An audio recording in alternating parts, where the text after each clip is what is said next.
Popular entertainment, be it comics or cartoons, have always told us when there is a large crisis impacting the whole earth, a superhero comes in and makes things all right and saves the day. Unfortunately, in real life, that doesn't happen.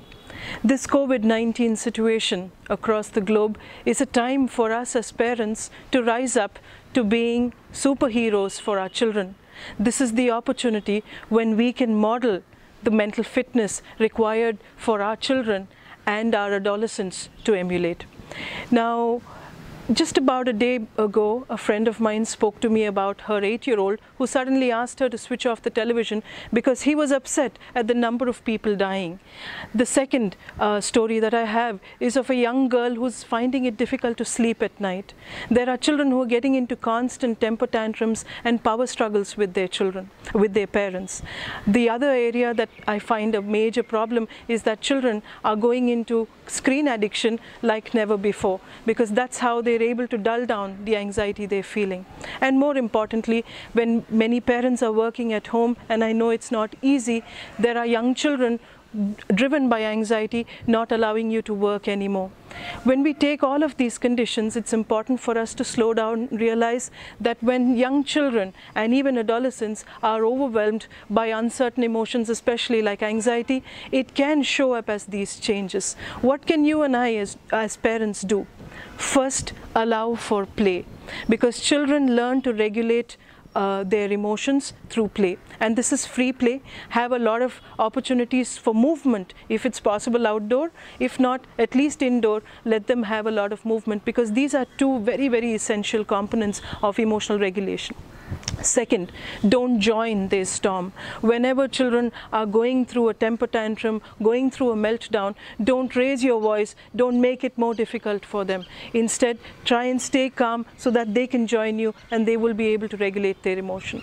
Be available when your child wants to talk to you, when they want to hug you, when they want you to sleep next to them. Please be available, because that is the way in which they will be able to find security in these uncertain times. Reduce screen time as much as you can, because very often as parents I notice that the easiest way to keep them occupied is that we give them a screen, but what happens is they're always glued on to shows that are anxiety provoking, and it worsens the condition that they may be experiencing. Most important, keep it real. Very often when children ask you what's going to happen, do you think the world will end? Will this happen? Will that happen? You need to keep it real. Say the truth as best as you know it. It's always important that we tell them the truth, because if we do not say the truth, children will never be able to trust us. And when it comes to behavior, be firm and consistent.